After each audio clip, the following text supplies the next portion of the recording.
আম্মা বাদ, শুকরিয়া জ্ঞাপন করছি সেই মহান আল্লাহ সুবহানাহু ওয়া তাআলার জন্যে, যিনি আমাদেরকে আজকের এই বর্তমান জামানায়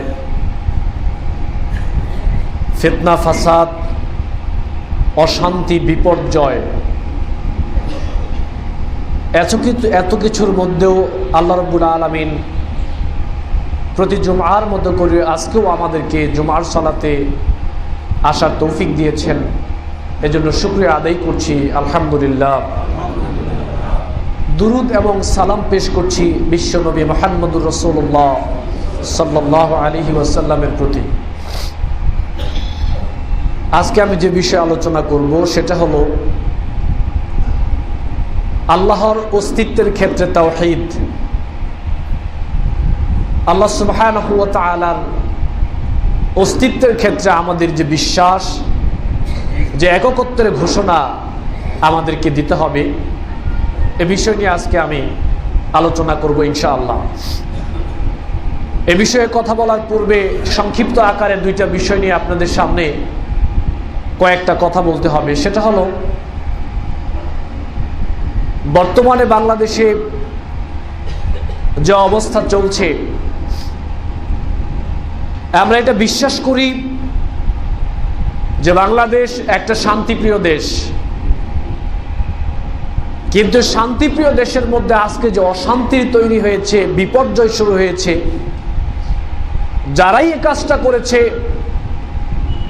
وَإِذَا قِيلَ لَهُمْ لَا تُفْسِدُوا فِي الْأَرْضِ قَالُوا إِنَّمَا نَحْنُ مُصْلِحُونَ أَلَا إِنَّهُمْ هُمُ الْمُفْسِدُونَ وَلَكِنْ لَا يَشْعُرُونَ। যারাই আজকে বাংলাদেশে বিপর্যয়, অশান্তি সৃষ্টির কারণ, وَإِذَا لَقُوا الَّذِينَ آمَنُوا قَالُوا آمَنَّا وَإِذَا خَلَوْا إِلَى شَيَاطِينِهِمْ قَالُوا إِنَّا مَعَكُمْ إِنَّمَا نَحْنُ مُسْتَهْزِئُونَ الله يستهزئ بهم ويمدهم في طغيانهم يعمهون أولئك الذين اشتروا الضلالة بالهدى فما ربحت تجارتهم وما كانوا مهتدين। আজকে বাংলাদেশে যে অশান্ত পরিবেশ, শান্তিপ্রিয় বাংলাদেশে আজকে যে অশান্তি তৈরি হয়েছে, নিঃসন্দেহে আমরা এটা বিশ্বাস করি কোন মুসলিম এ ধরনের কাজ করতে পারে না। আমাদের বিশ্বাস এটা একটা ইহুদি চক্রান্ত। ইহুদি চক্রান্তের ফসল স্বরূপ আজকে বাংলাদেশে এই অশান্তি শুরু হয়েছে। এই অশান্তির অন্যতম একটা কারণ হচ্ছে জঙ্গিবাদ। এই অশান্তির অন্যতম আরেকটা কারণ হচ্ছে সন্ত্রাসবাদ। নিঃসন্দেহে আমরা এই কথা জানি, কোরআন এবং সুন্নাহর কোথাও সন্ত্রাসবাদ এবং জঙ্গিবাদকে সমর্থন করা হয় নাই। একজন মুসলিম হিসেবে আমিও সন্ত্রাসবাদ এবং জঙ্গিবাদকে সমর্থন করতে পারি না। কোরআন সুন্নাহর কোথাও জঙ্গিবাদ এবং সন্ত্রাসবাদকে সমর্থন করা হয় নাই। আজকে যদি এরকম চক্রান্ত যদি করা হয় যে মুসলিমদের উপর দিয়ে যদি এই বিষয়টা চালানো হয় যে মুসলিমরাই সন্ত্রাসবাদ এবং জঙ্গিবাদ, মুসলিমরাই এই দুটা কাজের সাথে জড়িত, এ কথা যদি প্রমাণ করা হয়, তাহলে এর দ্বারা এটা প্রমাণ করা হবে যে ইসলাম ধর্মটাও হচ্ছে একটা সন্ত্রাসবাদ এবং জঙ্গিবাদের ধর্ম। এজন্য এটা আমাদের বিশ্বাস, কোন মুসলিম তথা ইসলাম সন্ত্রাসবাদ এবং জঙ্গিবাদ করতে পারে না। এটা মনে প্রাণে আমরা বিশ্বাস করি যে এটা ইহুদিদের চক্রান্ত, এবং ইহুদির চক্রান্তের ফসল স্বরূপ আজকে বাংলাদেশে অশান্তি শুরু হয়েছে। কারণ বাংলাদেশ হচ্ছে মুসলিম কান্ট্রি, এদেশের মানুষ শান্তিপ্রিয় মানুষ, ইসলাম প্রিয় মানুষ, এদেশের মানুষ দেশের স্বাধীনতাকে ভালোবাসে, সার্বভৌমত্বকে ভালোবাসে, দেশকে ভালোবাসে, ইসলামকে ভালোবাসে, যার দরুন এই দেশটা ইহুদিদের টার্গেটে পড়ে গিয়েছে। আর ওই টার্গেট স্বরূপ আজকে বাংলাদেশে এই অশান্তি বিরাজমান। সম্মানিত উপস্থিতি, মুসলিম হিসেবে আমরা এটাকে সমর্থন করতে পারি না, এই অপরাধকে আমরা এলাউ করতে পারি না।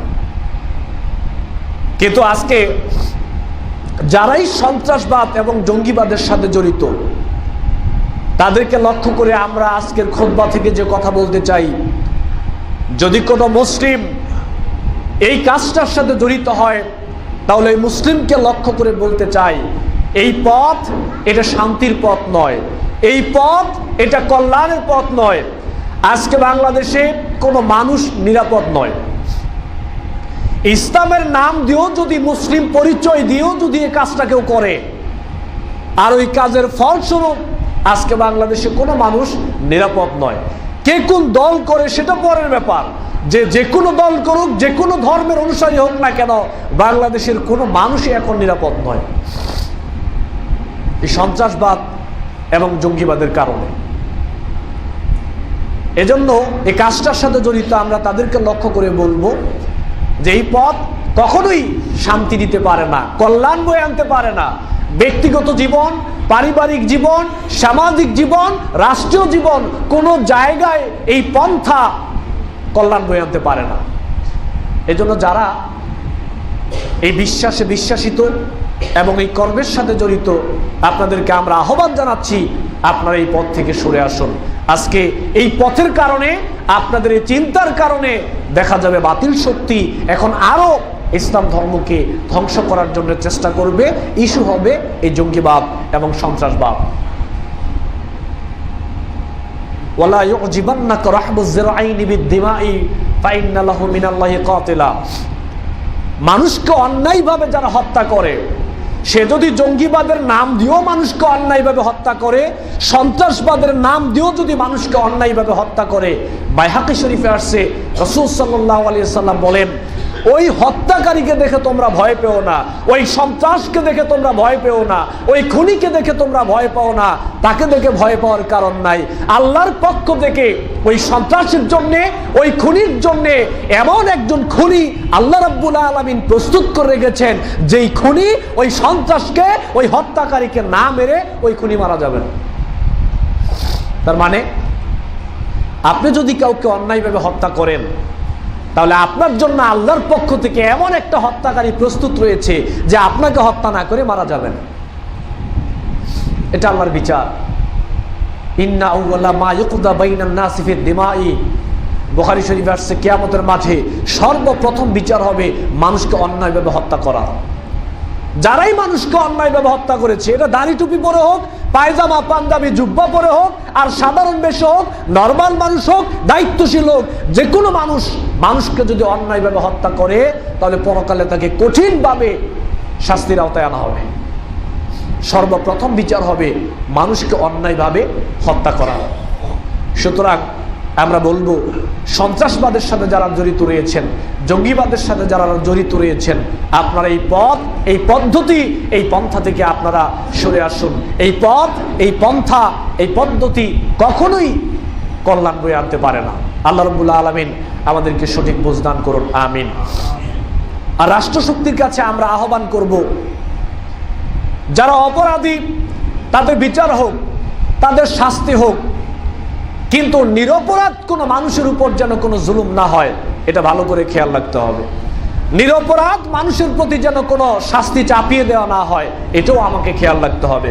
যে অপরাধী সে শাস্তির যোগ্য, কিন্তু যে লোকটা অপরাধ করে নাই তাকে যদি সন্দেহভাজন হিসেবে তাকে শাস্তির আওতায় আনা হয়, তার উপরে জুলুম করা হয়, তাহলে কিন্তু আমাকে আবার পরকালে আল্লাহ রাব্বুল আলামিন শাস্তির আওতায় নিয়ে আসবেন। আমাকেও কিন্তু পরকালে আবার শাস্তিযোগ্য অপরাধ, আমাকেও পরকালে শাস্তি পেতে হবে। আমি কেন অন্যায়ভাবে তাকে শাস্তি দিলাম, তার প্রতি জুলুম করলাম, এই বিষয়টাও কিন্তু আমাদের খেয়াল রাখতে হবে, যাতে নিরপরাধ কোনো মানুষ শাস্তির আওতায় না আসে, জুলুমের শিকার যেন না হয়। আর যারা মুমিন তাদের জন্য হচ্ছে ওয়ালা নাবলুওয়ান্নাকুম বিশাইইম মিনাল খাউফ নাসরুম মিনাল্লাহি ফাতহুন করিব। ইনশাআল্লাহ নাসরুম মিনাল্লাহি ফাতহুন করিব। যারা মুমিন তাদেরকে এটা মনে প্রাণে বিশ্বাস করতে হবে। সুতরাং আমরা বাংলাদেশের জন্য দোয়া করছি, আল্লাহ সুবহানাহু ওয়া তাআলা এই শান্তিপ্রিয় বাংলাদেশে আমরা যাতে শান্তি শৃঙ্খলভাবে যেন আমরা আল্লাহর জমিনে আল্লাহর দ্বীনের কাজ করে যেতে পারি। আল্লাহ আমাদের তৌফিক দান করুন, আমিন। এবং একটা কথা আমাদেরকে স্পষ্টভাবে মনে রাখতে হবে, সেটা হলো আদর্শ থেকে সরে গিয়ে কোনো দিন ইসলামের উপকার করা যায় না। এ পৃথিবীতে ইসলাম প্রতিষ্ঠা হওয়ার প্রধান হাতিয়ার হচ্ছে আদর্শ। আদর্শবিহীন ইসলাম প্রতিষ্ঠা করা যায় না। এজন্য আমরা যেন আদর্শিক মুসলিম হিসেবে আদর্শিকভাবে আমরা যেন ইসলামিক কাজ করে যেতে পারি, আল্লাহর জমিনে আল্লাহর দ্বীনকে প্রতিষ্ঠা করার কাজ করতে পারি শান্তিপ্রিয়ভাবে, শৃঙ্খলভাবে। আল্লাহ আমাদের তৌফিক দান করুন, আমিন। এ হলো একটা বিষয়। আর আরেকটা বিষয় হলো, আপনারা সবাই জানেন, পত্রপত্রিকা, টেলিভিশনে আপনারা দেখেছেন যে বাংলাদেশের অনেকগুলো জায়গায় বন্যা পরিস্থিতির এমন অবনতি হয়েছে যে বন্যার কারণে সাধারণ অনেক মানুষ, বিশেষ করে আপনার রাজশাহীতে, চাঁপাইনবাবগঞ্জ, সিরাজগঞ্জ, তারপরে আপনার কুড়িগ্রাম, এভাবে অনেক জায়গায় এতই বন্যা, সেখানে এত বড় মাপের বন্যা হয়েছে যে হাজার হাজার মানুষ এই বন্যার মাধ্যমে ক্ষতিগ্রস্তের শিকার হয়েছেন। যারা বিদেশ থাকেন, প্রবাসী রয়েছেন, যারা বাংলাদেশে রয়েছেন, আমি সবাইকে বিনীতভাবে অনুরোধ করছি, একজন মুসলিম হিসেবে আমার দায়িত্ব হচ্ছে ওই মানুষগুলোর পাশে দাঁড়ানো, সহানুভূতি প্রদর্শন করা, রহমতের দৃষ্টি, রহমতের হাত তাদের পাশে বাড়িয়ে দেওয়া। এটা ইমানদার হিসেবে আমার দায়িত্ব। বুখারী শরীফে আসছে, রাসূল সাল্লাল্লাহু আলাইহি সাল্লাম বলছেন, মান লা ইয়ারহামুন নাস লা ইয়ারহামুহুল্লাহ। যারা মানুষের প্রতি দয়া করে না, আল্লাহ তাদের প্রতি দয়া করে না। ইরহামু মান ফিল আরদ ইয়ারহামুকুম মান ফিস সামা। আল্লাহ নবী বলেন, যেটা বুখারী মুসলিমের হাদিস, যে জমিনে যারা রয়েছে তোমরা তাদের প্রতি রহম করো, তাদের প্রতি তোমরা দয়া করো, তাহলে আসমানবাসী তোমাদের প্রতি দয়া করবেন। তাহলে যারা জমিনে রয়েছে, বিপদগ্রস্ত রয়েছে, তাদের প্রতি আমাদের দয়া করা উচিত। যাদের সামর্থ্য রয়েছে তাদের পাশে আমাদের দাঁড়ানো উচিত। ইবনে মাজাতে একটা হাদিস আসছে, রাসূল সাল্লাল্লাহু আলাইহি সাল্লাম বলেন, ইয়াসুফু আহলুন নার ফায়ামুরু বিহিমুর রাজুলু মিন আহলিল জান্নাহ। রাসূল সাল্লাল্লাহু আলাইহি সাল্লাম বলেন যে জাহান্নামবাসীদের একটা সারিবদ্ধভাবে জাহান্নামবাসীদের একটা দল দাঁড়িয়ে থাকবে, আর জান্নাতি একটা লোক তাদের পাশ দিয়ে যাবে। তখন ওই জাহান্নামের একদল সারিবদ্ধ মানুষ থেকে তারা বলবে, ইয়া ফুলান আমা তারিফুনি, হে অমুক তুমি কি আমাকে চিনো? আনা আল্লাযী সাকাইতুকা শুরবাতান ওয়া ক্বালা বা'দুহুম আনা আল্লাযী ওয়াহাবতু লাকা উদুয়ান। হে অমুক তুমি কি আমাকে চিনো? তুমি একদিন আমার কাছে পানি চেয়েছিলে, তুমি পানি পিপাসার্ত ছিলে, আমি তোমাকে এক গ্লাস পানি পান করিয়েছিলাম, তোমার কি কথা মনে আছে? আরেকজন বলবে, অমুক তুমি কি আমাকে চিনো? তোমার একদিন অজুর পানির প্রয়োজন হয়েছিল, আমি তোমাকে অজুর জন্য পানি দিয়েছিলাম, এই কথা কি তোমার মনে আছে? দুইটা কজ। একজন বলবে আমি তোমাকে এক গ্লাস পানি পান করিয়েছিলাম, আরেকজন বলবে আমি তোমাকে প্রয়োজনের সময় অজুর জন্য আমি তোমাকে পানি দিয়েছিলাম। ফায়াশফাউ লাহু ফায়ুদখিলুহুল জান্নাহ। অতঃপর এই জান্নাতি ব্যক্তি ওই দুইজন লোককে সুপারিশ করে জান্নাতে নিয়ে যাবে। সুবহানাল্লাহ। তাহলে আজকে যারা বিপদগ্রস্ত, আমরা যদি তাদের পাশে দাঁড়াই, আমাদের সামর্থ্য অনুযায়ী তাদেরকে সহযোগিতা করার চেষ্টা করি, আমাদের রহমতের দৃষ্টি, আমাদের রহমতের হাত যদি আমরা তাদের জন্য বাড়িয়ে দেই, হতে পারে এটাও আমার জান্নাতের জন্য ওসিলা হয়ে যেতে পারে। এজন্য আমি বিনীতভাবে অনুরোধ করছি, যারাই আমার বক্তব্য শুনবেন বা শুনছেন, যাদের সামর্থ্য রয়েছে, বন্যায় যারা ক্ষতিগ্রস্ত হয়েছে তাদের পাশে আমরা দাঁড়ানোর চেষ্টা করব। রাষ্ট্রপক্ষকেও আমরা বলছি, যারা রাষ্ট্রে দায়িত্বশীল রয়েছেন আপনারাও তাদের পাশে দাঁড়ান। অবশ্যই আল্লাহ রাব্বুল আলামিন এর বিনিময়ে আমাদেরকে দিবেন। আল্লাহ আমাদের সবাইকে তৌফিক দান করুন, বলেন আমিন। এবার আমরা মূল বক্তব্যতে যাব, সেটা হলো আল্লাহ সুবহানাহু ওয়া তাআলার অস্তিত্বের ক্ষেত্রে, তাওহীদ অস্তিত্বের ক্ষেত্রে আমাদের বিশ্বাসটা কি হবে। প্রথমে যে কথা বলতে চাই সেটা হচ্ছে, তাওহীদ এমন একটা জিনিস, এটা এমন একটা বিষয় যে তাওহীদ হলো ইসলামের মূল ভিত্তি, তাওহীদ হলো ইসলামের মূল ফাউন্ডেশন।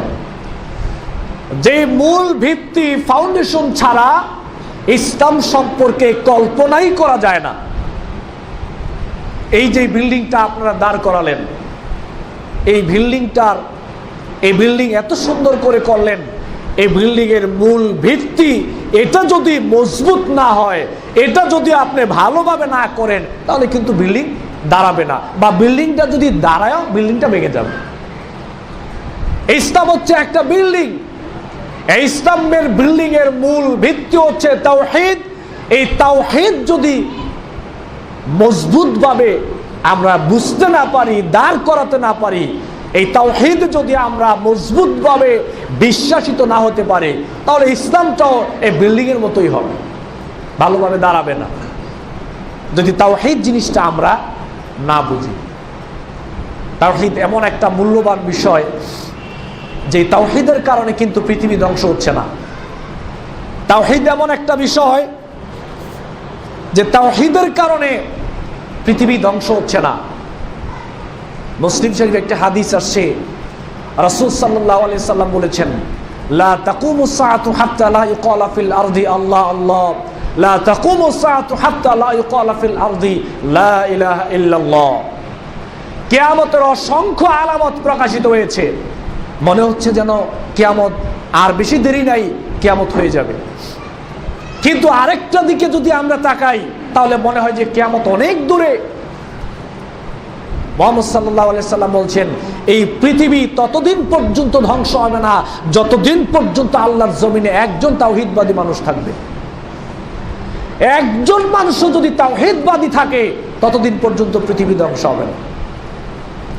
আর আমরা এটার অপব্যাখ্যা করেছি কি, এই জমিনে একজন মানুষ যদি আল্লাহ আল্লাহ জিকির করে, ততক্ষণ পর্যন্ত পৃথিবী ধ্বংস হবে না।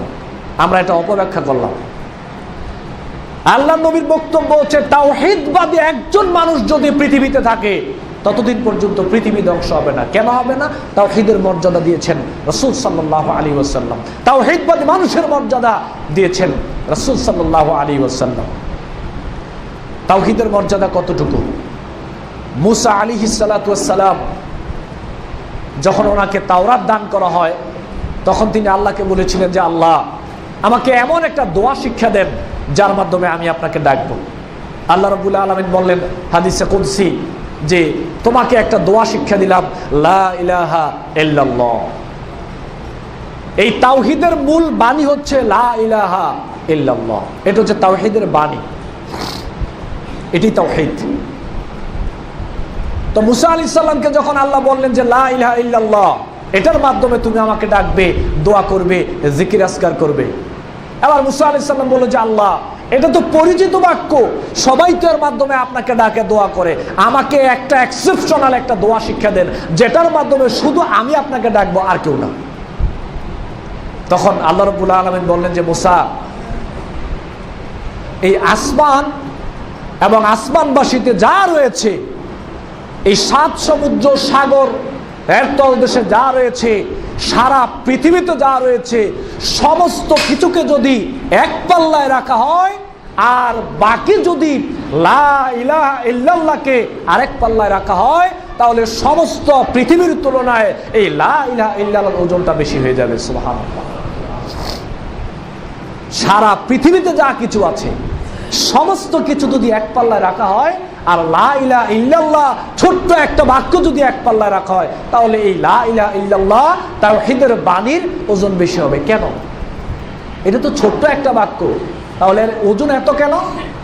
এটা হচ্ছে তাওহীদের বাণী। এই তাওহীদের কারণে এই বাক্যের এত মর্যাদা আল্লাহ রাব্বুল আলামিন দিয়েছেন। আখরিজু মান কানা ফি কলবিহি মিসকালা যাররাতিন মিন খারদালিন মিন ঈমান। মুসলিম শরীফের কিতাবুল ঈমান এসেছে তাওহীদের মর্যাদা কতটুকু দেখেন। আপনাকে আমাকে তাওহীদবাদী কেন হতে হবে? একজন মানুষ তার ব্যক্তিগত জীবনে তাকে তাওহীদবাদী হতে হবে। একজন পরিবারকে, একটা পরিবারকে পারিবারিক জীবনে তাওহীদবাদী হতে হবে, সামাজিকভাবে মানুষকে তাওহীদবাদী হতে হবে, রাষ্ট্রীয়ভাবে মানুষকে তাওহীদবাদী হতে হবে, আন্তর্জাতিকভাবে মানুষকে তাওহীদবাদী হতে হবে। কেন? তাওহীদ এত গুরুত্বপূর্ণ বিষয়, তাওহীদ এত মর্যাদা সম্পন্ন বিষয় যে যে ব্যক্তি ব্যক্তিগতভাবে তাওহীদকে ধারণ করবে, এই তাওহীদ তাকে ধীরু থেকে হিরো বানিয়ে দিবে। মানুষ পারিবারিকভাবে যদি তাওহীদ ধারণ করে, এই তাওহীদ পরিবারকে জিরো থেকে হিরো বানিয়ে দিবে। সামাজিকভাবে যদি মানুষ তাওহীদ ধারণ করে, সামাজিকভাবে মানুষকে আল্লাহ রাব্বুল আলামিন জিরো থেকে হিরো বানিয়ে দিবেন। রাষ্ট্রীয়ভাবে যদি মানুষ তাওহীদ ধারণ করে, তাওহীদবাদী হতে পারে, রাষ্ট্রীয়ভাবে আল্লাহ রাব্বুল আলামিন রাষ্ট্রকে জিরো থেকে হিরো বানিয়ে দিবেন। তাওহীদবাদী হতে হবে। অসংখ্য সাহাবে কেরাম রয়েছেন যাদেরকে আল্লাহ রাব্বুল আলামিন এই দুনিয়ায় থাকতেই জিরো থেকে হিরো বানিয়ে জান্নাতের ঘোষণা আল্লাহ রাব্বুল আলামিন দুনিয়া থেকে তাদেরকে দিয়েছেন। কিসের কারণে? তাওহীদের কারণে। এই তাওহীদের মর্যাদা এত মর্যাদা দিয়েছেন আল্লাহ সুবহানাহু ওয়া তাআলা। বুখারী শরীফে, মুসলিম শরীফে আসছে যে যখন জান্নাত এবং জাহান্নামের ফয়সালা হয়ে যাবে, জান্নাতীরা জান্নাতে চলে যাবে, জাহান্নামীরা জাহান্নামে চলে যাবে, এরপরে মুহাম্মদ সাল্লাল্লাহু আলাইহি ওয়াসাল্লাম সুপারিশ করবেন। মুহাম্মদ সাল্লাল্লাহু আলাইহি ওয়াসাল্লাম সিজদায় পড়ে থাকবেন। আল্লাহ রাব্বুল আলামিন বলবেন যে মাথা উঠান, আপনার কি প্রয়োজন আপনি বলেন, আপনাকে দেওয়া হবে। মুহাম্মদ সাল্লাল্লাহু আলাইহি ওয়াসাল্লাম বললেন যে আল্লাহ, যাদের অন্তরে জবের দানা পরিমাণ, গমের দানা পরিমাণ তাওহীদ ছিল, তাদেরকে আপনি জান্নাত দেন। আল্লাহ রাব্বুল আলামিন বলবেন যান, আপনি তাদেরকে জান্নাতে নিয়ে যান। আবার সিজদায় পড়ে থাকবে, আবার মাথা উঠানো হবে, কয়েকবার এভাবে স্টেপ বাই স্টেপ বলা হবে। কয়েকটা স্টেপ বাই স্টেপের মধ্যে রাসূল সাল্লাল্লাহু আলাইহি সাল্লাম আল্লাহর কাছে বলবে যে আল্লাহ, যাদের অন্তরে গমের দানা পরিমাণ, সরিষার দানা পরিমাণ, জবের দানা পরিমাণ, অণু পরিমাণ, পরমাণু পরিমাণ ঈমান, পরমাণু পরিমাণ তাওহীদ, অণু পরিমাণ তাওহীদ যাদের অন্তরে ছিল, আজকে আপনি তাদেরকে জান্নাত দিয়ে দেন। আল্লাহ রাব্বুল আলামিন বলবেন যান, তাদেরকে আপনি জান্নাতে নিয়ে যান। তাওহীদের এত মর্যাদা। এবার আল্লাহ নবী সর্বশেষ সিজদায় পড়ে যাবে। আল্লাহ বলবে হাবিব, মাথা উঠান, কি চান আপনাকে দেওয়া হবে বলেন। এবার আল্লাহ নবী বলল যে আল্লাহ, এতক্ষণ তো আমার বিষয় ছিল, এবার আপনার বিষয়।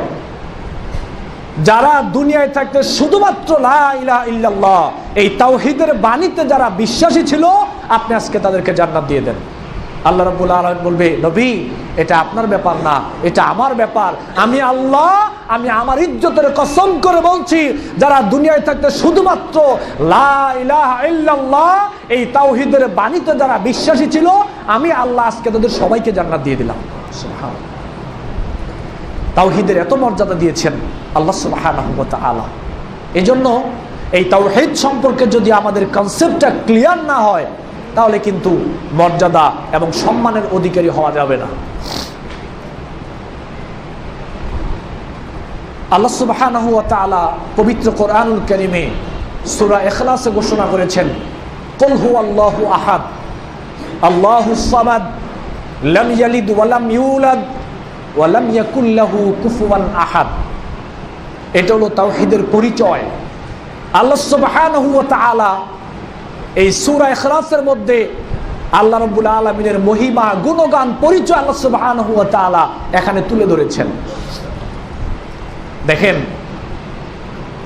এই সূরাটা পবিত্র কোরআনুল কারীমের অন্যান্য সূরার মতোই এটা একটা সূরা।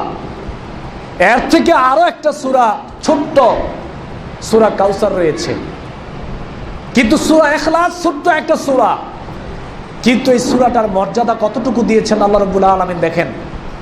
তিরমিজি শরীফে আসছে, রাসূল সাল্লাল্লাহু আলাইহি সাল্লাম বলছেন, তাআদুলু সুলুসুল কোরআন, এই সূরাটা হচ্ছে কোরআনের 1/3 সমান। দেখতে 1/3 সমান না, মর্যাদাগত দিক দিয়ে এই সূরাটা কোরআনের 1/3 সমান মর্যাদা আল্লাহ রাব্বুল আলামিন এই সূরা ইখলাসকে দিয়েছেন। কেন দিয়েছেন? এটা তো ছোট্ট একটা সূরা, কেন দিয়েছেন? তাওহীদের কারণে দিয়েছেন।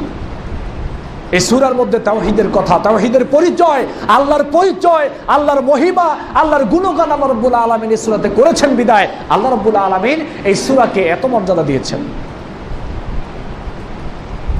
বুখারী, মুসলিম শরীফে আসছে, বাসা রাসূলুল্লাহ সাল্লাল্লাহু আলাইহি সাল্লাম রাজুলান আলা সারিয়াতিন, আল্লাহর নবী জৈনক এক ব্যক্তিকে একটা ক্ষুদ্র সেনাবাহিনীর অধিনায়ক নিযুক্ত করে প্রেরণ করলেন। ফাকানা ইয়াকরাউ লি আসহাবি ফি সালাতিহিম ফায়াখতুমু কুল হুয়াল্লাহু আহাদ।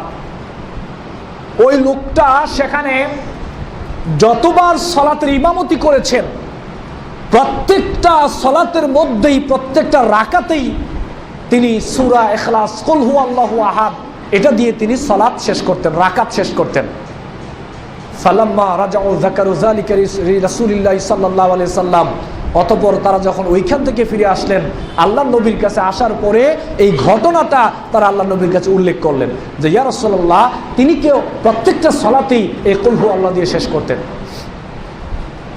এবার আল্লাহর নবী বললেন, সালুহুলি আইয়ি শাইইন ইয়াসনাউ যালিক, তাকে জিজ্ঞেস করো সে প্রত্যেকটা সালাতে এরকম কেন করত, তাকে তোমরা জিজ্ঞেস করো।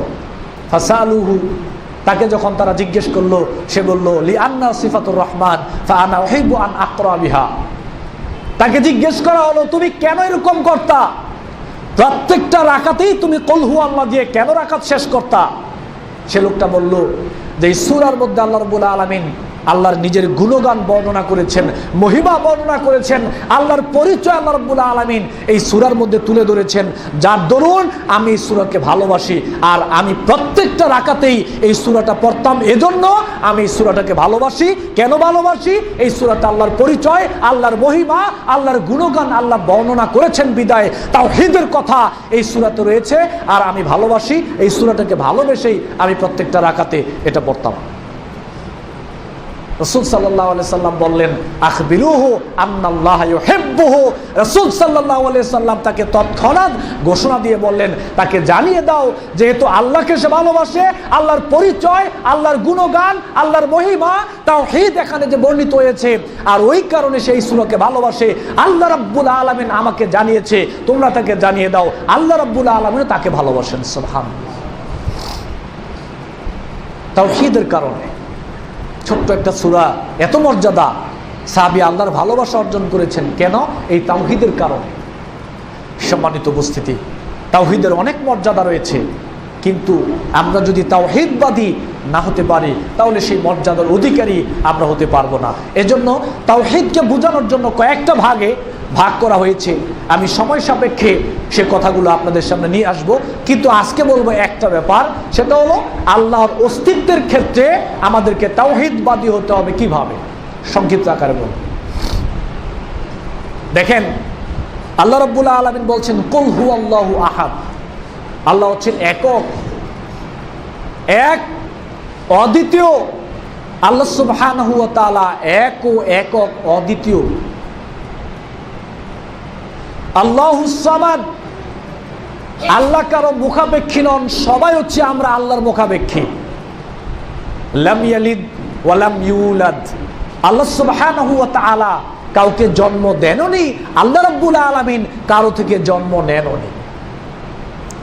যদিও ইহুদি খ্রিস্টানরা বলতো ওয়াকালাতিল ইয়াহুদু উযাইর, ওয়াকালাতিল ইয়াহুদু উযাইরুন ইবনুল্লাহ, ওয়াকালাতিন নাসারা আল মাসীহ ইবনুল্লাহ। ইহুদিরা বলতো উযাইর আল্লাহর পুত্র, নাসারারা বলতো যে মাসীহ আল্লাহর পুত্র। অথচ আল্লাহ রাব্বুল আলামিন বলছেন লাম ইয়ালিদ ওয়া লাম ইউলাদ, আল্লাহ কারো থেকে জন্মগ্রহণ করেননি, আল্লাহ কাউকে জন্ম দেননি। যারা বলছে যে আল্লাহর সন্তান রয়েছে, তাদের প্রোটেক্ট করার জন্য আল্লাহ রাব্বুল আলামিন স্পষ্ট আল্লাহ রাব্বুল আলামিনের পরিচয় জানিয়ে দিলেন। কুল হুয়াল্লাহু আহাদ ওয়া ইলাহুকুম ইলাহু ওয়াহিদ লা ইলাহা ইল্লা হুয়ার রহমানুর রহিম। আল্লাহ বলছে আমি এক ও একক, অদ্বিতীয়। এখন আজকের যুগে এসে এ কথাগুলো আমি কেন বলছি? আমি কয়েকটা পয়েন্ট আজকে আপনাদেরকে ধরিয়ে দিতে চাচ্ছি, এ কারণে যে আজকে বর্তমানে ইসলাম থেকে মানুষকে দূরে সরানোর জন্যে অনেকভাবে চেষ্টা চালানো হচ্ছে। এর মধ্যে একটা হচ্ছে আল্লাহ রাব্বুল আলামিনের অস্তিত্ব সম্পর্কে যারা কলেজ ইউনিভার্সিটিতে পড়ালেখা করে স্টুডেন্টদের সামনে কিছু উন্মুক্ত প্রশ্ন ছেড়ে দেওয়া হচ্ছে, আর ওই প্রশ্নের উত্তর যুবকরা বুঝতে পারছে না, দিতে পারছে না। তারাও ওই বিশ্বাসে বিশ্বাসিত হয়ে তারাও কিন্তু ইসলাম থেকে বেরিয়ে যাচ্ছে, অস্বীকারী তারা হয়ে যাচ্ছে। এজন্য আমি কয়েকটা কথা আপনাদের সামনে তুলে ধরার চেষ্টা করছি, একটু খেয়াল করেন।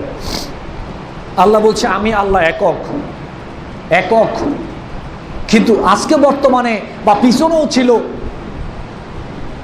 যে আমরা মানুষদেরকে বিভ্রান্ত করার চেষ্টা করছি এভাবে যে এই সমস্ত পৃথিবীটা আল্লাহ রাব্বুল আলামিন সৃষ্টি করেছেন।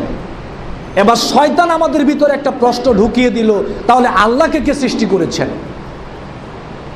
সমস্ত পৃথিবীতে যা কিছু রয়েছে আল্লাহ সৃষ্টি করেছেন। এবার শয়তান আমাদের ভিতরে প্রশ্ন ঢুকিয়ে দিল, তাহলে আল্লাহকে কে সৃষ্টি করেছেন? কি জবাব দিবেন?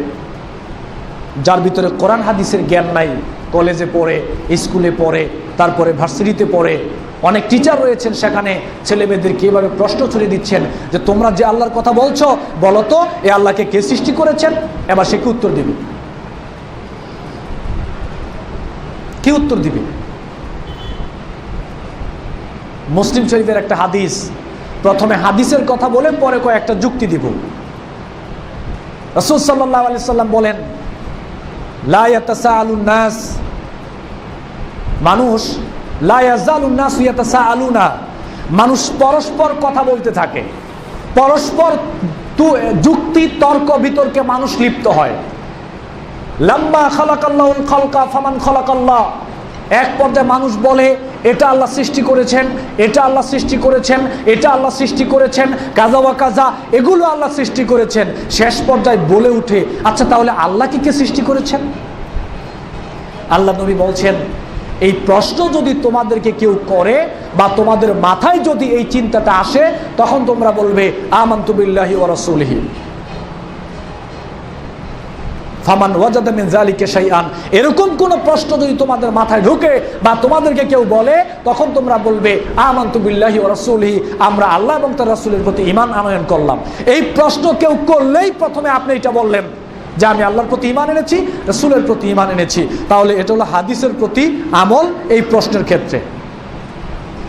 এবার এই প্রশ্নের আলোকে আল্লাহকে কে সৃষ্টি করেছেন, আমরা কিছু বাস্তবতা এবং যুক্তিতে যাব। সেটা হলো, ভালো করে খেয়াল করতে হবে এই পয়েন্টে কথা।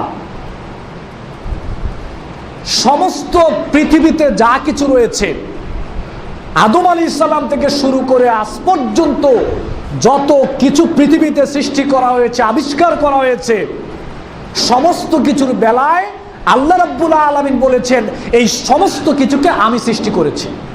আল্লাহ বলছেন সমস্ত কিছু আমি সৃষ্টি করেছি। ওয়ালাইন সালতাহুম মান খালাকাস সামাওয়াতি ওয়াল আরদ, আসমান জমিন কে সৃষ্টি করেছে? কাফেররা বলছেন আল্লাহ। ওয়ালাইন সালতাহুম মান খালাকাহুম, তোমাদেরকে কে সৃষ্টি করেছে? কাফেররা বলেছেন আল্লাহ। ইয়া আইয়ুহান নাস উবুদু রাব্বাকুমুল্লাযী খালাকাকুম ওয়াল্লাযীনা মিন ক্বাবলিকুম, হে মানব সকল, ইবাদত শুধু আমার করো, কারণ আমি তোমাদেরকে সৃষ্টি করেছি, তোমাদের পূর্ববর্তীদেরকে আমি আল্লাহই সৃষ্টি করেছি। তাহলে আল্লাহ দাবি করছেন যে পৃথিবীর সমস্ত কিছুকে আমি আল্লাহ সৃষ্টি করেছি। এবার ছোট্ট করে একটা প্রশ্ন করতে চাই, আপনারা আনসারটা দেওয়ার চেষ্টা করবেন। এই পৃথিবীতে এখন পর্যন্ত কেউ কি কোনো পীর সাহেব বলেন, আলেম ওলামা বলেন, বা কোনো রাষ্ট্রের দায়িত্বশীল বলেন, বা শয়তান বলেন, এই পৃথিবীতে এই পর্যন্ত কেউ কি এই দাবি করেছে যে আমি আল্লাহকে সৃষ্টি করেছি? কেউ করেছে? বলেন সবাই, কেউ করেছে? না, এরকম কোন প্রমাণ আমরা পাই নাই যে কেউ দাবি করেছে যে আমি আল্লাহকে সৃষ্টি করেছি। এই পয়েন্টে একটা বিষয় খেয়াল রাখেন, আমাদের এই মসজিদে 5 কোটি টাকা দামের একটা মূল্যবান জিনিস এখানে পড়ে গেছে, এটা পড়ে রয়েছে। তো নামাজ শেষে ইমাম সাহেব দেখলো যে এখানে একটা মূল্যবান জিনিস যার দাম পরে জানা গিয়েছে 5 কোটি টাকা, এটা পড়ে আছে। এবার ইমাম সাহেব পরের দিন নামাজের মধ্যে বললেন যে মহামূল্যবান একটা জিনিস এই মসজিদে পাওয়া গিয়েছে, যদি কেউ পেয়ে থাকেন তাহলে হাত তোলেন। কেউ হাত তোলে না, কেউ হাত তোলে না। এবার একটা রিকশাওয়ালা দাঁড়িয়ে বলল যে এটা আমি ক্রয় করেছি, এটা আমার। এটা কি বিশ্বাস করার মতো কথা? 5 কোটি টাকা দামের একটা মহামূল্যবান জিনিস আর রিকশাওয়ালা বলবে যে এটা আমি ক্রয় করেছি, এটা আমার। এটা বিশ্বাস করার কথা নয়। এবার ইমাম সাহেব বা বাকিরা বলবে তুমি মিথ্যাবাদী বলছো, এটা লোভে তুমি দাবি করছো, এটা তোমার, কেউ তাকে এটা দিবে না। আল্লাহ বলছেন যে আমি সমস্ত কিছু সৃষ্টি করেছি, কিন্তু আল্লাহকে কেউ সৃষ্টি করেছে এ দাবি কেউ করে নাই। যদি কোনো কেউ এই দাবি করে তাহলে তার দাবি টিকবে, এটা অযৌক্তিক দাবিটা এলো প্রথম কথা। এবার দ্বিতীয় পয়েন্টে দেখেন, এবার দ্বিতীয় দিন ঘোষণা করা হলো 5 কোটি টাকা দামের একটা মহামূল্যবান জিনিস এখানে হারানো গিয়েছে, এটা কার? এবার একটা লোক বাহিরে একটা সুন্দর প্রাইভেট কার নিয়ে দাঁড়ানো, নামাজের পরে বলছে যে ভাই এতে পরশুদিন আমি নামাজ পড়তে এসেছিলাম, আমি ঢাকা বসুন্ধরার মালিক, তাহলে এই জিনিসটা আমি এখানে রেখে গিয়েছি। এবারে 1 লক্ষ মুসল্লির মধ্য থেকে ইমাম সাহেব ঘোষণা দেওয়ার পরে কেউ বলে না এই জিনিসটা আমার, এই বসুন্ধরার মালিক একজন লোক বলল জিনিসটা আমার। এবার জিনিসটা কি ওনার না? জিনিসটা কার? ওনার। যেহেতু কেউ দাবি করে নাই, শুধু উনি বলেছেন জিনিসটা আমার এবং যোগ্যতা ওনার রয়েছে, জিনিসটা তার। প্রমাণ করে দেখা গেল, খোঁজ খবর নিয়ে দেখা গেল জিনিসটা ওনার, জিনিসটা উনি নিয়ে গেল। তাহলে ওনার দাবিটা টিকলো কেন? 1 লক্ষ মানুষের মধ্য থেকে ওনার দাবি টিকলো এ কারণে উনি এটার যোগ্য, উনি এটার দাবিদার, এবং ওনার এন্ট্রিতে কেউ দাবি করে নাই, যার দরুন ওই জিনিসটা ওনার। তো পৃথিবী সৃষ্টি করেছেন আল্লাহ, আল্লাহ দাবি করেছেন, আল্লাহ যুক্তি দিয়েছেন, সমস্ত কিছুর মাধ্যমে আল্লাহ প্রমাণ করেছেন যে আল্লাহ রাব্বুল আলামিন সৃষ্টি করেছেন সমস্ত কিছু। এখন আল্লাহকে কে সৃষ্টি করেছে এই দাবি কেউ করেই নাই যে আমি আল্লাহকে সৃষ্টি করেছি। সুতরাং আল্লাহ রাব্বুল আলামিনকে কেউ সৃষ্টি করে নাই। আল্লাহর পরিচয় ওইটা, যেটা হলো আল্লাহ সবাইকে সৃষ্টি করেছেন, আল্লাহকে কেউ সৃষ্টি করে নাই, এটা আল্লাহর পরিচয়। যদি আল্লাহকে কেউ সৃষ্টি করতো তাহলে এটা আল্লাহর পরিচয় না। আল্লাহর পরিচয় হলো কুল হুয়াল্লাহু আহাদ, আল্লাহ এক ও একক, আল্লাহ সবাইকে সৃষ্টি করেছেন, আল্লাহকে কেউ সৃষ্টি করেন নাই, এটাই হচ্ছে আল্লাহর পরিচয়। এলো প্রথম কথা। দ্বিতীয় আরেকটা কথা, এই প্রশ্ন নিয়ে দীর্ঘক্ষণ কথাবার্তা হয়। তো একদিন একজনের সাথে আমার বহু সময় নিয়ে, প্রায় সময় এই বিষয়গুলো নিয়ে ডিসকাস করতাম। একদিন সে আমাকে প্রশ্ন করলো যে আমি তোকে একটা প্রশ্ন করবো। আমার একটা ফ্রেন্ড সার্কেল, সে আমাকে একদিন বলল যে আমি তোকে একটা প্রশ্ন করব, রাগ করা যাবে না। আমি বললাম যে আচ্ছা ঠিক আছে, আমি রাগ করব না। সে আমাকে বলেছিল যে সমস্ত কিছু তো আল্লাহ সৃষ্টি করেছে, তাহলে আল্লাহকে কে সৃষ্টি করলো, আল্লাহ কোথা থেকে আসছে? সে আমাকে এটা বলল। তো আমি তার জবাবটা ওই দিন দিতে পারিনি। পরের দিন আমার ওস্তাদের সাথে ওই বিষয়টি নিয়ে কথাবার্তা বলার পরে একটা জবাব পাওয়া গেল। তো পরের দিন আবার তার সাথে আমার বসা। আমি সেটাকে জিজ্ঞেস করলাম যে আচ্ছা তুমি তো বলেছিলে যে আল্লাহকে কে সৃষ্টি করেছে, এই প্রশ্নের উত্তরটা তোমাকে দেওয়ার জন্যে আমি তোমাকে একটা প্রশ্ন করি, তুমি একটা উত্তর দাও। সে বলল বলো। আমি বললাম যে কোনো জিনিস তৈরি করতে একটা মেকার লাগে কি লাগে না? সে বলল যে হ্যাঁ, যে কোনো জিনিস তৈরি করতে একটা মেকার লাগে। আমি বললাম যে একথায় কি তুমি একমত?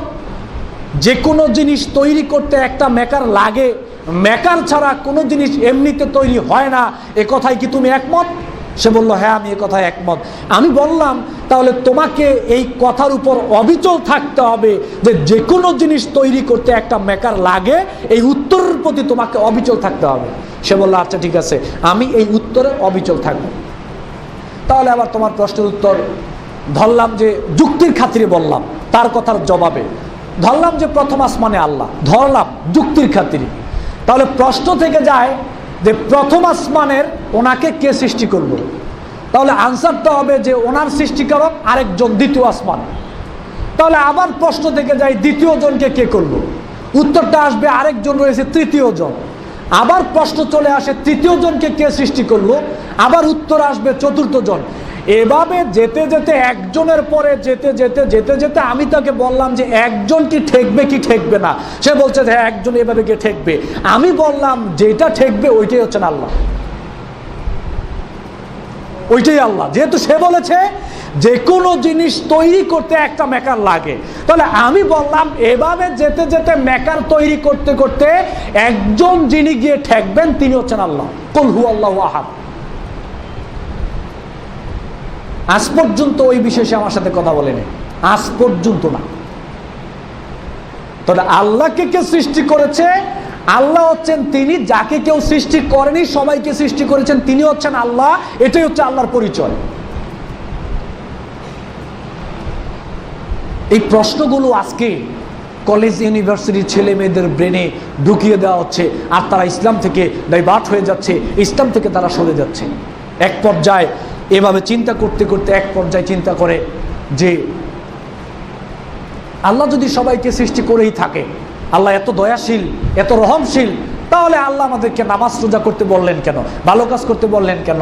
আল্লাহ এত দয়াশীল, আল্লাহ তো আমাদেরকে পরকালে এমনি জান্নাত দিতে পারেন, তাহলে আমরা ইবাদত করলে আল্লাহ লাভ কি? আল্লাহ এটা কেন করতে বললেন? আমাকে উন্মুক্ত ময়দানে এবার রমজানে প্রশ্ন ছুড়ে দেওয়া হলো যে আল্লাহ কেন বললেন নামাজ রোজা করার কথা?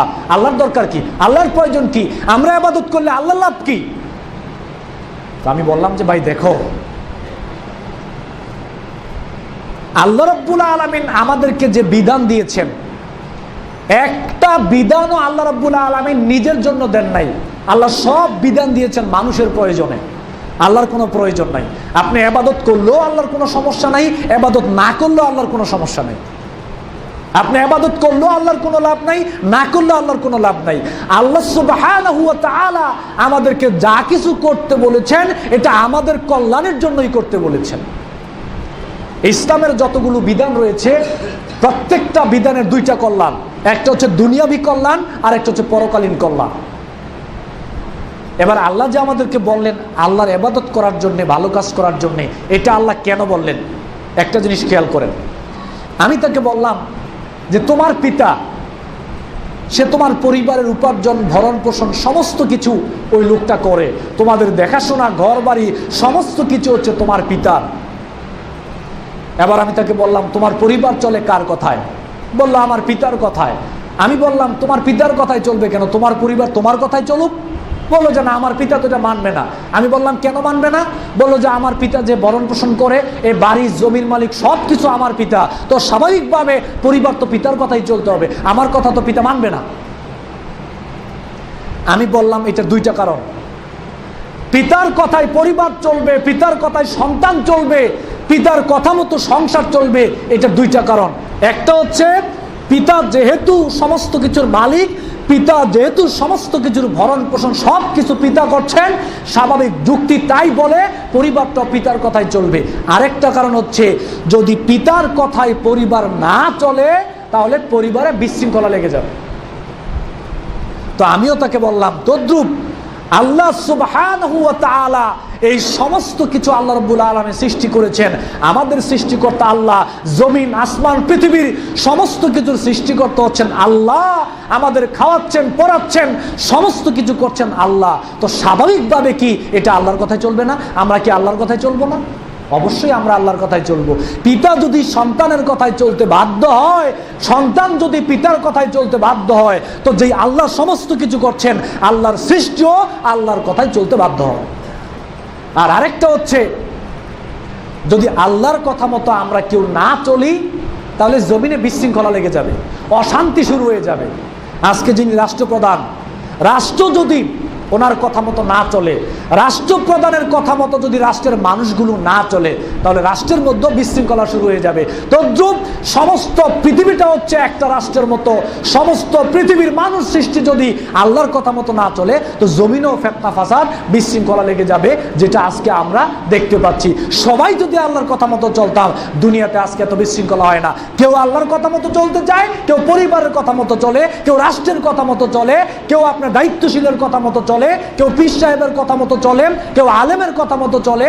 কিন্তু সবাই যদি আমরা আল্লাহর কথা মতো চলতে পারতাম তাহলে এত বিশৃঙ্খলা হতো না। লাউ কানা ফীহিমা আলিহাতুন ইল্লাল্লাহ লাফাসাদাতা। আল্লাহ সুবহানাহু ওয়া তাআলা বলেছেন যে আল্লাহ ছাড়া যদি সবাই খেয়াল করেন, আল্লাহ রাব্বুল আলামিন বলছেন আল্লাহ সুবহানাহু ওয়া তাআলা ছাড়া যদি আরেকটা আল্লাহ থাকতো তো জমিনে খালি মারামারি, হানাহানি, কাটাকাটি হতো, খালি বিশৃঙ্খলা। একজন বলতো এখন সূর্য দিব, আরেকজন বলতো না এখন বৃষ্টি দিব, আরেকজন বলতো না এখন বৃষ্টি দিব, আরেকজন বলতো না এখন তাপ থাকবে, রৌদ্র থাকবে। ওয়া ইলাহুকুম ইলাহু ওয়াহিদ লা ইলাহা ইল্লা হুয়ার রহমানুর রহিম।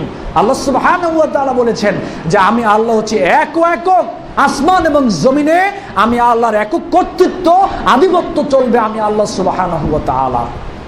তাহলে সে আমাকে বলল যে আল্লাহ কেন বলল ইবাদত করতে হবে? আল্লাহ এই কারণে বলছে যে আল্লাহর ইবাদত করতে হবে। আল্লাহ আমাদেরকে যে বিধান দিয়েছেন এটা আল্লাহর প্রয়োজনে দেন নাই, আল্লাহ দিয়েছেন আমাদের প্রয়োজনে। আর এরকম চিন্তা মাথার মধ্যে ঢুকতে ঢুকতে এক পর্যায়ে বলে তাহলে মনে হয় যে যেহেতু আল্লাহই নাই তাহলে মনে হয় যে পরকাল বলতেও কিছু নাই, পরকাল বলতেও কিছু নাই, এরকম বিশ্বাসও চলে আসে। তা সে আমাকে বলল পরকালের বিষয়টা নিয়ে যে পরকাল বলতে তো কিছু থাকার কথা না। তা আমি তাকে বললাম আলী রাদিয়াল্লাহু তাআলা আনহুর কথাটা আমি তাকে বলে দিলাম। আমি বললাম যে দেখো, তোমাকে আর আমাকে চট্টগ্রাম যেতেই হবে, তোমাকে আমাকে চট্টগ্রাম যেতেই হবে, যে কোনো কিছুর বিনিময়ে চট্টগ্রাম আমাদেরকে যেতেই হবে। এবার আমি আর তুমি বাড়ি থেকে বের হলাম চট্টগ্রাম যাওয়ার জন্যে। কিছু দূর যাওয়ার পরে একজন এসে বললো যে ভাইজান কোথায় যান? আমরা বললাম যে আমাদেরকে চট্টগ্রাম যেতেই হবে, না গিয়ে কোনো উপায় নাই। এবার ওই লোকটা বললো যে ভাই চট্টগ্রাম যে যাচ্ছেন, ঢাকা গেলে আপনাদেরকে চেক আপ করা হবে, আপনাদের সাথে যদি 5,000 করে টাকা না থাকে তো ঢাকা থেকে চট্টগ্রাম আপনাদেরকে যেতে দিবে না। ওই ঢাকা থেকে চট্টগ্রাম যেতে হলে 5,000 টাকা লাগবেই, এটা ছাড়া যাওয়া যাবে না। এবার আমি তৎক্ষণাৎ 5,000 টাকা নিয়ে নিলাম। ওই লোকটা বললো যে না 5,000 টাকা লাগবে না। আমি বললাম কেন লাগবে না? সে বললো আমি একটু আগে আসলাম, দেখে আসলাম যে সেখানে 5,000 টাকা লাগে না। সে বলছে না ভাই আমি মাত্র আসলাম, 5,000 টাকা লাগে, 5,000 টাকা ছাড়া চট্টগ্রাম যেতে দিবে না, অথচ চট্টগ্রাম যেতেই হবে। সে বলছে লাগবে না, আমি বলছি লাগবে। সে বলছে লাগবে না, আমি বলছি লাগবে। এক পর্যায়ে এরকম সে নিবেই না, কারণ সে 100% কনফিডেন্স যে সেখানে 5,000 টাকা লাগে না। তো আমি তাকে বললাম যে ভাই দেখো, সেখানে যদি গিয়ে দেখি যে 5,000 টাকা না লাগে তাহলে তো দুজনেই চলে যেতে পারবো, কিন্তু যদি গিয়ে দেখি 5,000 টাকা লাগে তো তুমি তো ধরা খেয়ে যাবে, আমি তো বেঁচে যাবো, যেহেতু আমার কাছে 5,000 টাকা আছে। এবার ঘটনাক্রমে দেখা গেল সেখানে গেলাম, যাওয়ার পরে দেখা যায় 5,000 টাকা ছাড়া আর আমাদেরকে চট্টগ্রাম যেতে দেয় না। তখন তাকে বললাম যে ভাই দেখো, যদি 5,000 টাকা তোমার সাথে থাকতো তো দুজনেই মুক্তি পেতাম, আর 5,000 টাকা যদি না লাগতো তাও দুজনে মুক্তি পেতাম, কিন্তু এখন তো 5,000 টাকা লাগতেছে, আমি বেঁচে গেলাম, তুমি কিন্তু ধরা খেয়ে গেলাম। আলী রাদিয়াল্লাহু তাআলা আনহু বলেছিলেন যে পরকাল বলতে যদি কিছু না থাকে তো সবাই তো বেঁচে যাব, পরকাল বলতে যদি কিছু না থাকে তো সবাই বেঁচে যাব, কিন্তু যদি পরকাল বলতে কিছু থাকে তাহলে তুমি তো ধরা খেয়ে যাবে, আমি তো বেঁচে যাব, যেহেতু আমি পরকালের প্রস্তুতি নিয়েই আসলাম। সম্মানিত উপস্থিতি, যারা মানুষদেরকে ইসলাম থেকে বের করতে চায়, গোমরাহির পথে নিয়ে যেতে চায়, অস্বীকারী বানাতে চায়, তারা আজকে যুবক ছেলে মেয়েদের মনে এই ধরনের প্রশ্নগুলো ঠেলে দিচ্ছে। এজন্য আমি কয়েকটা কথা আপনাদের সামনে তুলে ধরার চেষ্টা করলাম যে আল্লাহ সুবহানাহু ওয়া তাআলা বলছেন কুল হুয়াল্লাহু আহাদ, আল্লাহ হচ্ছে এক ও একক, আসমানে যিনি, জমিনে তিনি, সমস্ত ক্ষেত্রে আল্লাহ সুবহানাহু ওয়া তাআলা হচ্ছেন এক ও একক। আধিপত্য বিস্তার আল্লাহ সুবহানাহু ওয়া তাআলার, কর্তৃত্ব বিস্তার এককভাবে আল্লাহ সুবহানাহু ওয়া তাআলা। আল্লাহ কাউকে জন্ম দেননি, কারো কাছ থেকে জন্ম নেননি।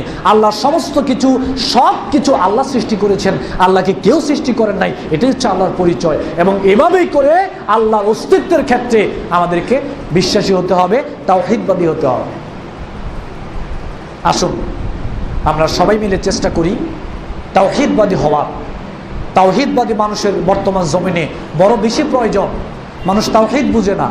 দাড়ি টুপি ঠিকই, জুব্বা পায়জামা পাঞ্জাবি সবই আমাদের ঠিক, নাম আব্দুল্লাহ আব্দুর রহিম সব কিছু আমাদের ঠিক, মসজিদেও আসছি, ভালো কাজও করছি, কিন্তু তাওহীদ আজকে আমরা অনেক মানুষ বুঝি না। তাওহীদের ক্ষেত্রে আমাদের গলদ রয়েছে। এজন্য আসুন আমরা সবাই মিলে চেষ্টা করি ব্যক্তি জীবন, পারিবারিক জীবন, সামাজিক জীবন, রাষ্ট্রীয় জীবন সব ক্ষেত্রে যেন আমরা তাওহীদকে বুঝে, তাওহীদকে আঁকড়ে ধরে, তাওহীদবাদী হয়ে যেন আমরা পরকালে পাড়ি জমাতে পারি। আল্লাহ সুবহানাহু ওয়া তাআলা আমাদের সবাইকে তৌফিক দান করুন, বলেন আমিন।